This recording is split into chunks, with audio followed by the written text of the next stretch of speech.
Warahmatullahi wabarakatuh.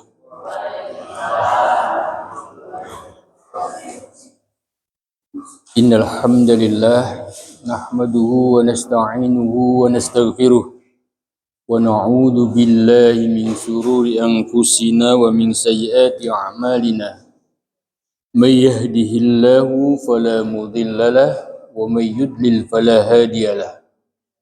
Asyhadu an la ilaha illallah wahdahu la syarika lah. واشهد ان محمدا عبده ورسوله لا نبي بعده اللهم صل وسلم وبارك على هذا النبي الكريم محمد وعلى اله وصحبه اجمعين اما بعد فيا عباد الله اوصيكم واياي نفسي بتقوى الله وطاعته لعلكم ترحمون.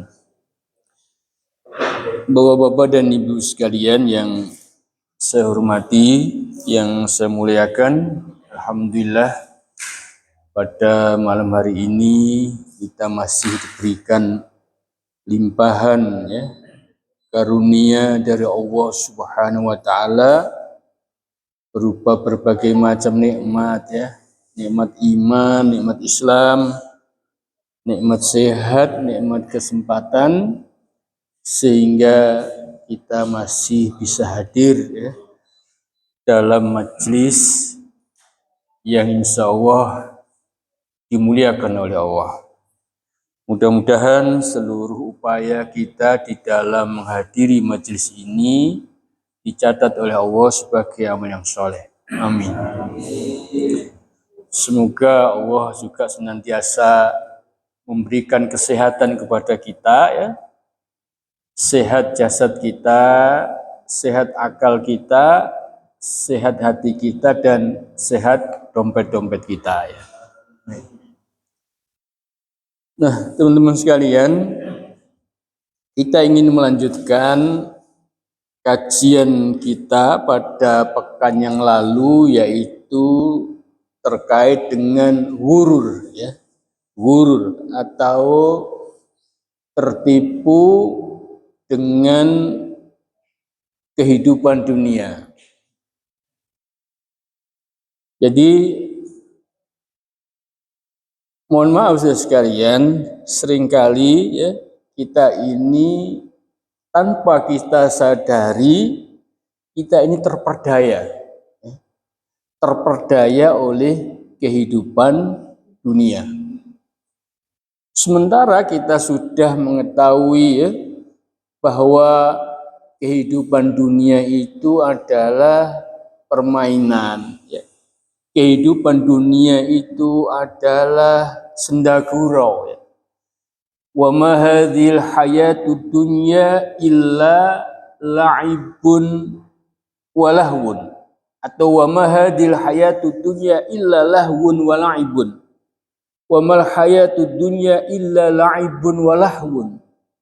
Jadi berulang-ulang Allah Subhanahu wa taala mengingatkan kita bahwa kehidupan dunia ini memang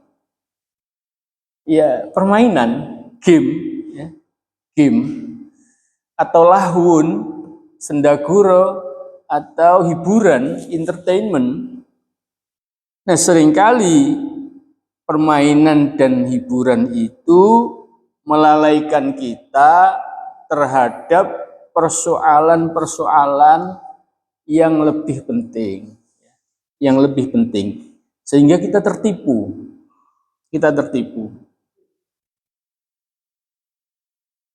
Memang saudara sekalian, kehidupan dunia ini tidak lama.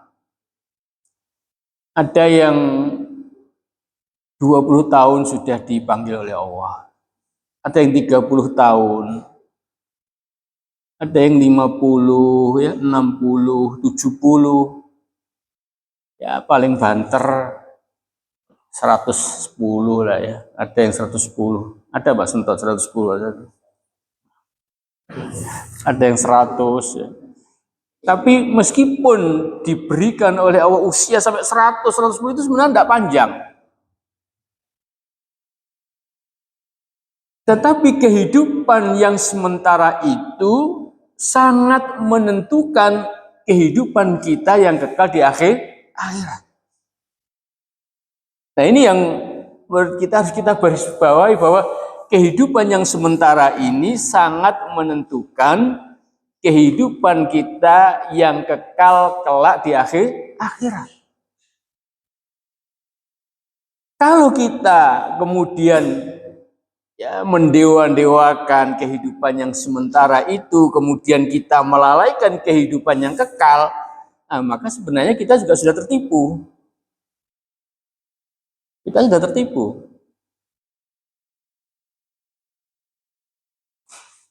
Kadang-kadang kita ini kan berjuang mati-matian sekaliannya untuk memperoleh kehidupan yang sejahtera di dunia, termasuk di dalam mempersiapkan anak-anak kita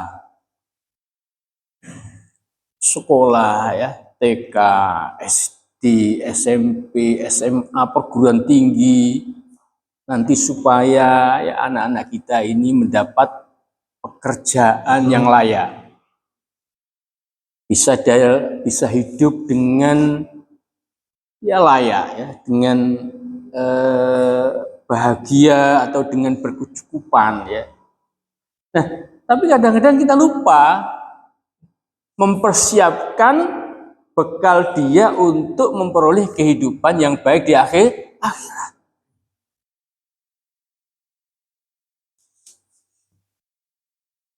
Padahal ketika kita sudah bersungguh-sungguh di dalam menyiapkan anak kita dengan berbagai macam pendidikan atau keahlian, keterampilan,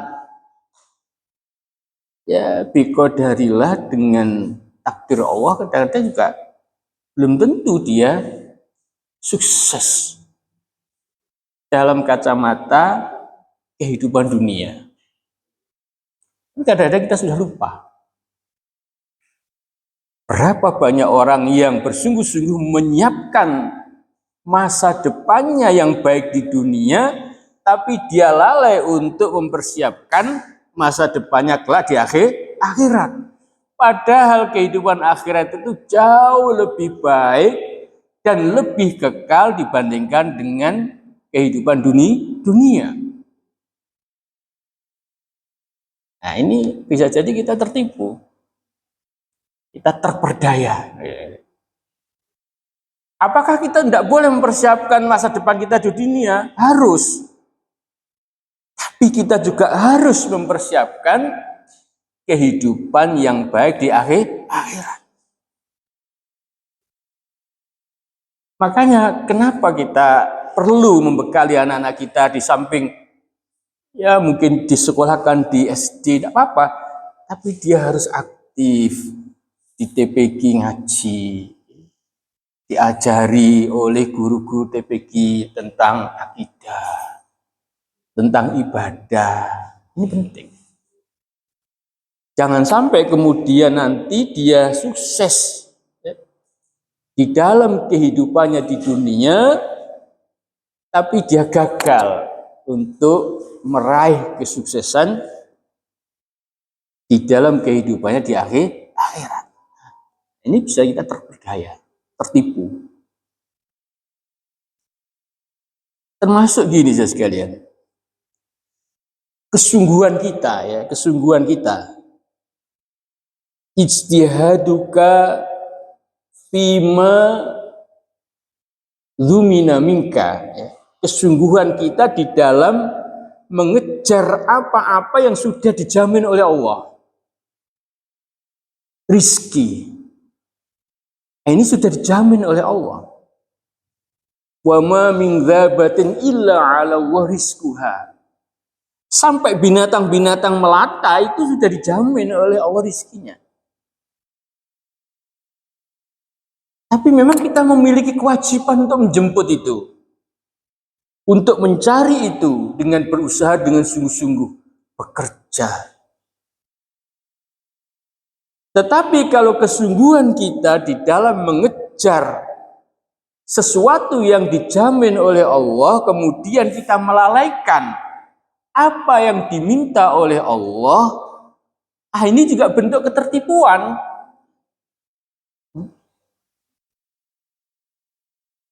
Istihaduka fima dhumina laka wa taksiruka fima tuliba minka dalilun ala intimasil basiro minka. Kesungguhanmu untuk mengejar, mencari apa-apa yang sudah dijamin, kemudian melalaikan apa-apa yang diminta. Ketaatan itu diminta oleh Allah. Sholat, puasa, zakat, haji, dan ketaatan-ketaatan yang lain itu diminta oleh Allah. Kita lalaikan itu karena mengejar atau bersungguh-sungguh di dalam mencari yang telah dijamin. Ini juga bentuk ketertipuan, hurur. Jadi jangan sampai kemudian ya saya katakan kita ya, saya ya, jenengan barangkali ada yang ya, masih bisa tertipu ya, menghabiskan pikiran, tenaga, waktu untuk persoalan-persoalan duniawi, kemudian kita melalaikan nasib kita kelak di akhir. Nah, sehingga Allah Subhanahu wa taala misal di dalam Quran surat Luqman 33 berfirman, "Fala taghurrannakumul hayatud dunya wala yaghurrannakum billahil gharur." Ya. Maka janganlah sekali-kali kamu diperdaya oleh kehidupan dunia. Dan jangan sampai karena kebaikan-kebaikan Allah kamu diperdaya oleh penipu, oleh sesuatu yang memperdaya. Ini diingatkan oleh Allah. Jadi ma'asyiral muslimin rahimakumullah, tertipu, ghurur, ya, terperdaya. Ini bukan hanya terjadi pada ya, orang-orang awam atau orang-orang biasa seperti kita, tetapi Imam Al-Ghazali di dalam Ihya Ulumuddin, beliau juga ya, menjelaskan bahwa ghurur, keterperdayaan ini bisa menimpa siapa saja. Bisa menimpa para ulama, bisa menimpa para ahli ibadah, ya, bisa menimpa orang-orang sufi, orang-orang yang merasa bahwa dirinya sudah nyampe kepada Allah, dan bisa juga menimpa pada orang-orang yang kaya. Namun demikian, meskipun di dalam kitab ini menjelaskan ghurur pada para ulama, ya tentu ini juga bisa menjadi pelajaran bagi kita juga. Nah, Imam Al-Ghazali misalnya ya, mengatakan ghurur itu bisa menimpa juga pada para ulama. Ya. Kapan mereka itu ditimpa penyakit ghurur atau keterperdayaan? Ya, ketika ulama atau ahli ilmu ini berusaha menguasai ilmu-ilmu syar'i, ilmu-ilmu tentang syariat, ya. Tapi kemudian dia lalai untuk mengamalkan. Ini terperdaya. Dia merasa bangga ya, karena dia menguasai banyak ilmu. Tapi kemudian dia tidak mengamalkan. Ini tertipu.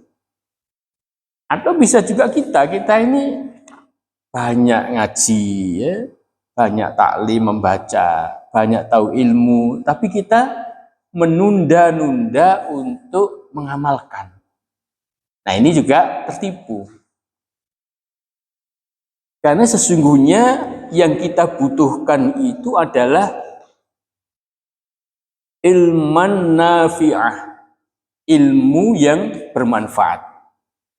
Ya. Sebagaimana doa kita, Allahumma inna nas'aluka ilman nafi'ah wa rizqan thayyibah wa amalan mutaqabbalan. Jadi bukan hanya sekedar ilmu, tapi ilmu yang bermanfaat. Nah ini, bukan sekedar amal, tetapi amal yang diterima. Nah ini kita yang butuhkan itu. Sehingga kalau sekedar ilmu tetapi tidak bermanfaat, nah ini bisa menipu. Kita merasa sudah banyak pengetahuan, sudah banyak ilmu, tapi tidak banyak atau bahkan tidak ada dari ilmu-ilmu yang kita miliki itu kita amalkan. Kita banyak melakukan ibadah, tapi ibadah yang kita lakukan ini ternyata tidak diterima karena ada cacat-cacatnya. Nah ini kita juga tertipu. Padahal kita merasa aku loh amalku wis akeh dan seterusnya dihitung-hitung aku mesti masuk surga. Tapi ketika nanti menghadap kepada di akhirat, tapi tidak ada nilainya.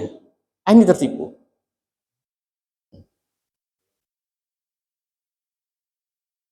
Kemudian juga ya ahli ilmu yang menguasai ilmu ya, dan dia juga melakukan amal-amal yang baik. Namun mereka tidak memeriksa hati mereka untuk membuang sifat-sifat tercela darinya seperti takabur, hasad, riya, ambisi untuk dipuji dan seterusnya. Nah ini juga tertipu, ya. Tertipu. Seseorang ya sudah memiliki ilmu, dia sudah beramal ya, tapi dia tidak memperhatikan kebersihan hatinya. Sehingga amal-amal yang dilakukan menjadi tidak bernilai. Karena ibadahnya ya dimaksudkan dengan ibadah itu ada riaknya agar dilihat orang, ada pamernya, ingin dinilai orang, ingin diberikan kedudukan yang terhormat di kalangan kaumnya dengan ibadah-ibadah itu. Nah ini juga tertipu. Sehingga sering kita mengulang-ulang bahwa kebersihan hati, kesucian jiwa, qalbun salim adalah ya, sarana, alat keselamatan menuju kepada Allah. Illa man atawah biqalbin salim. Kecuali orang-orang yang menghadap kepada Allah dengan hati yang bersih. Innallaha la yanduru ila suwarikum wala amwalikum walakin yanduru ila qulubikum wa a'malikum. Sesungguhnya Allah tidak melihat kepada rupa, wajah, paras dan harta kalian, akan tetapi Allah melihat kepada hati dan amal perbuatan kalian. Nah ini sekalian. Jadi kita perlu waspada, perlu mawas diri ya di dalam berilmu, beramal ya, sehingga ilmu dan amal ini betul-betul nanti bisa membuahkan pahala ya, diterima oleh Allah Subhanahu wa taala. Nah, Di dalam kitab ini juga diberikan contoh sekalian. Mungkin ada ya orang ini yang sudah ya secara keilmuan cukup, ya secara ilmu syariat sudah lengkap sehingga dia bisa melaksanakan ibadah itu berdasarkan ilmu yang benar. Terus penyakit-penyakit hatinya sudah dibersihkan, diobati, ya. Kebenciannya ya, dihilangkan, kesombongannya dihilangkan, ketaatannya sudah luar biasa. Dia mulai tidak pernah ditinggalkan, sholat duha oke. Tapi masih tersisa di dalam dirinya rasa kagum, ujub terhadap dirinya. Nah ini juga ya cacat-cacat di dalam beribadah. Orang seperti ini juga tertipu. Mungkin dia sudah tidak menampakkan ibadahnya, sudah tidak membicarakan amal-amal yang tersembunyi, tetapi ada kekaguman, ya jabul mar'i binafsihi, ada kekaguman seseorang pada dirinya. Tak delok ya semua jamaah di sini nih, lihatnya saya nih yang paling banyak sholat sunnahnya. Ya. Ketika orang lain ngobrol, oh tadi malam saya sholat dan lain, tapi dia tidak ikut ngobrol, dia tidak cerita. Tapi dalam hatinya ini muncul kekaguman. Paling kamu sholat hanya 3 rakaat atau 2 rakaat ditambah witir 3 rakaat. Aku loh 21 rakaat, tapi gak ngomong-ngomong. Nah, ini bisa jadi ya sekalian. Nah, ini bedanya riya sama ujub. Kalau riya itu dipamerkan dengan cara diceritakan, meskipun saat melakukan itu tidak seorang pun yang tahu, tapi cerita. Agar apa? Agar ada pujian. Tapi kalau ujub ini dia tidak cerita. Tidak cerita. Tapi ada perasaan bangga. Ada perasaan lebih baik. Sehingga Allah mengingatkan wala tuzakku anfusakum wa a'lamu bimanittaqo. Jangan engkau menganggap dirimu suci, sesungguhnya Allah Maha tahu siapa dari kalian ini orang-orang yang paling bertakwa. Nah, ini gurur-gurur sekali. Ini tipuan-tipuan. Tentu ya kita dengan ngaji seperti ini ya, ini sebagai sarana untuk introspeksi, sarana untuk evaluasi, sarana untuk mawas diri. Senantiasa melakukan perbaikan-perbaikan, baik yang zahir maupun yang batin. Ilmu syariatnya ditingkatkan, ya, ibadahnya ya, disempurnakan dengan ilmu-ilmu syariat itu, ya.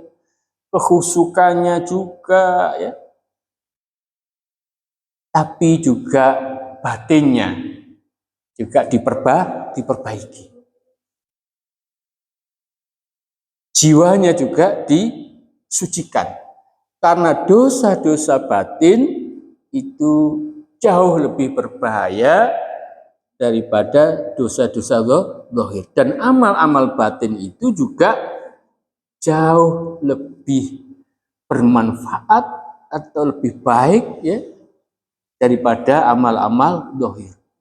Tentu amal zahir sangat penting dan dosa zahir juga kita berusaha untuk menghindarinya. Nah, ini terjadi juga saudara sekalian, keterperdayaan itu terjadi pada ahli ibadah, ahli amal. Bisa jadi orang itu sangat memperhatikan yang sunnah-sunnah, tapi terhadap yang wajib dia agak meremehkan. Nah, ini bisa jadi. Pas ngomong mangap, anak nyamuk masuk tadi Pak Puji. Waduh, vitamin ada.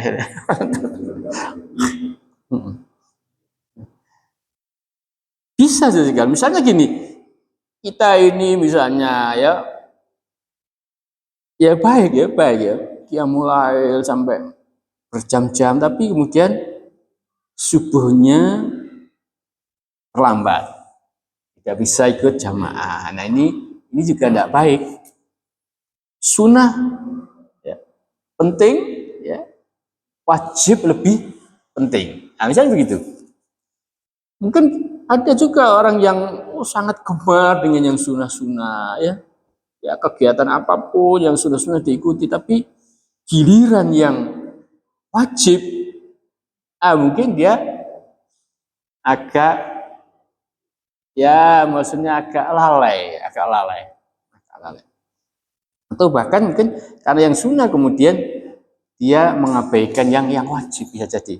Nah ini menurut kitab ini Minhajul Qasidin, ya, mukhtasar dari atau ringkasan dari Ihya Ulumuddin, ini bentuk-bentuk ketertipuan, ya, keterperdayaan.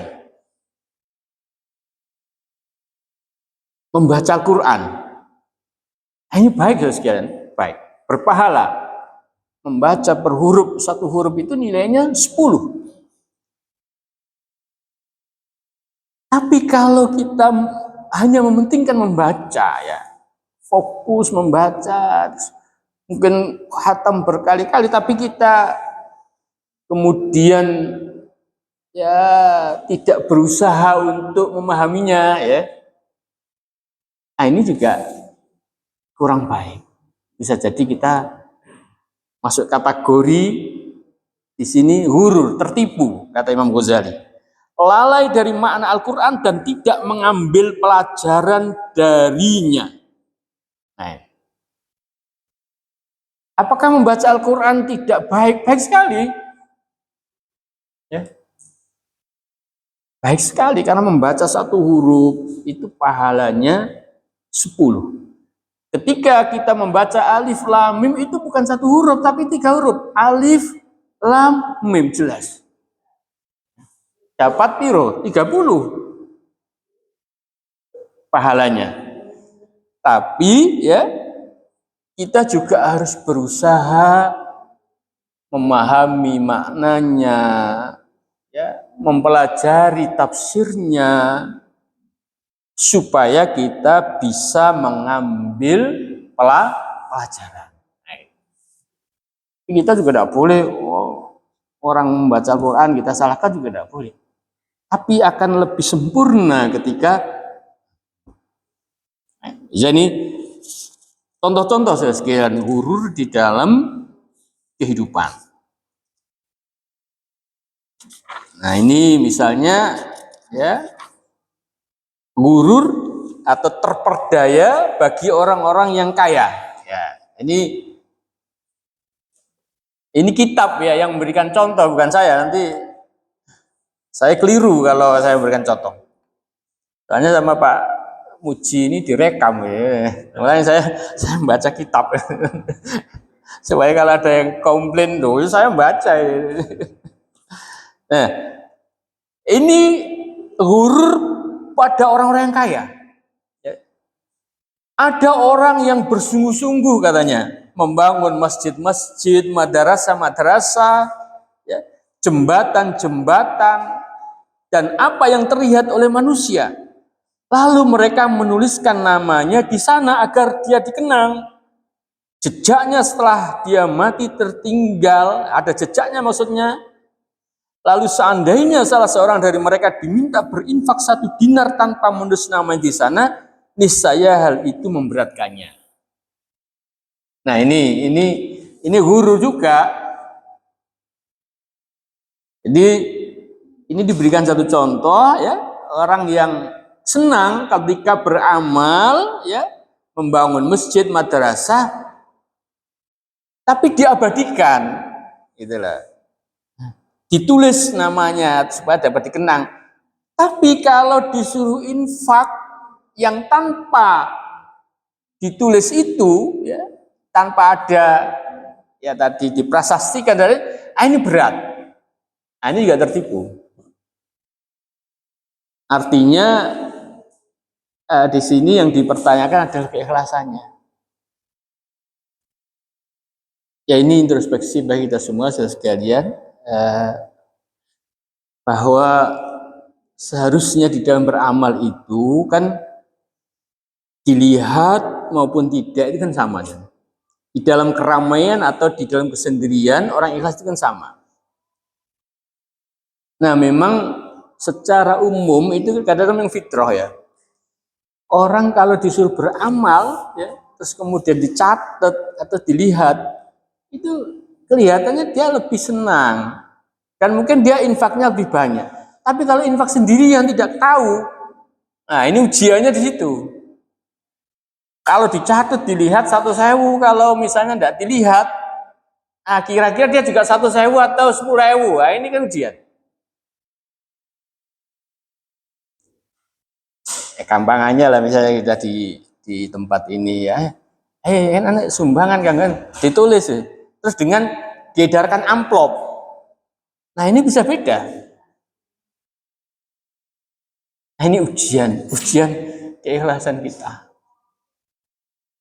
Ujian keikhlasan kita. Maka saudara sekalian, keyakinan bahwa Allah selalu dan senantiasa mengawasi kita ini menjadi penting.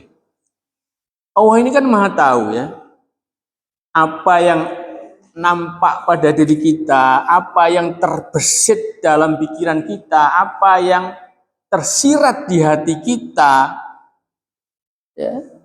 Bahkan Allah itu tahu, ya'lamu kha'inatal a'yun, mata yang berkhianat ini Allah tahu.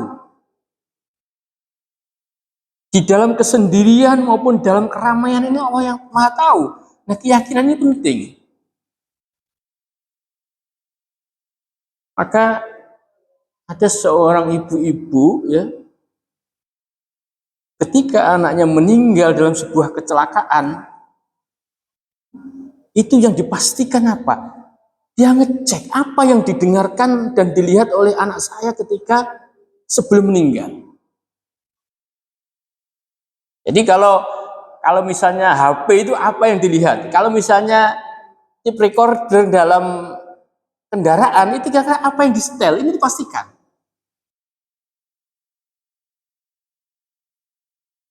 Apakah murotal yang di-setel atau apakah pengajian atau dangdut koplo yang di-setel? Nah, ini dicek sama untuk memastikan.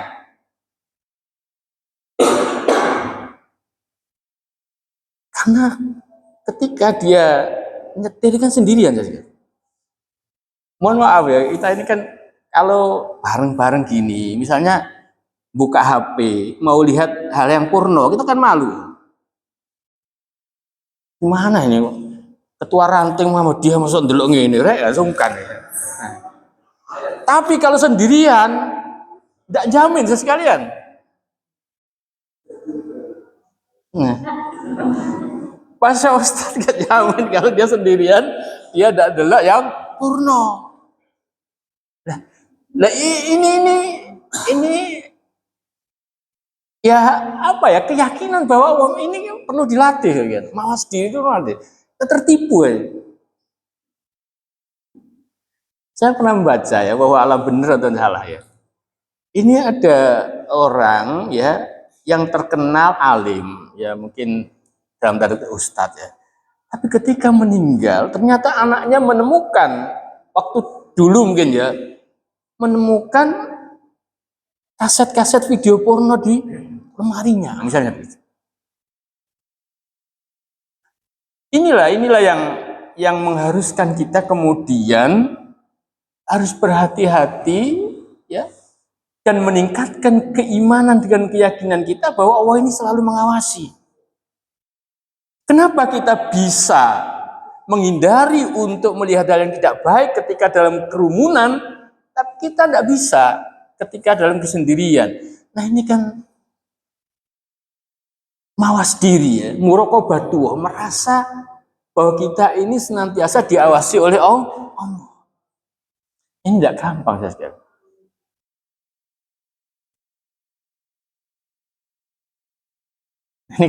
Ini kan gurur ini Pak Sentot. Karena apa? Karena tertipu oleh hawa nafsu. Enak, ini senang ya. Astagfirullahaladzim. Nah, ini ujian kita agar kita ini ya merasa ya, atau meningkatkan keyakinan bahwa kita ini senantiasa diawasi oleh Allah, bukan hanya yang nampak tetapi yang tidak nampak, termasuk niat-niat kita yang tidak baik. Allahnya tahu. Sehingga 3 golongan yang pertama kali nanti dimasukkan oleh Allah ke dalam neraka itu bukan gemen-gemen, bukan ahli maksiat dan lain-lain, tapi di situ disebutkan malah orang yang mati syahid, orang yang alim, qori, ya, orang yang dermawan. Kenapa demikian? Ketika dia mati syahid, ya Allah, saya mati syahid, ya Allah, berjuang di jalan-Mu, ya Allah. Katanya Allah, kamu bohong dalam hadis itu. Kamu sebenarnya berjuang itu bukan karena aku, tapi karena ingin disebut sebagai pahlawan. Ini persoalan hati. Allah tahu, malaikat nggak ngerti. Malaikat hanya nyatet, oh ini si A ini berjuang di jalan Allah, mati saya dicatat. Tapi malaikat juga ya tidak tahu niatnya apa. Termasuk orang yang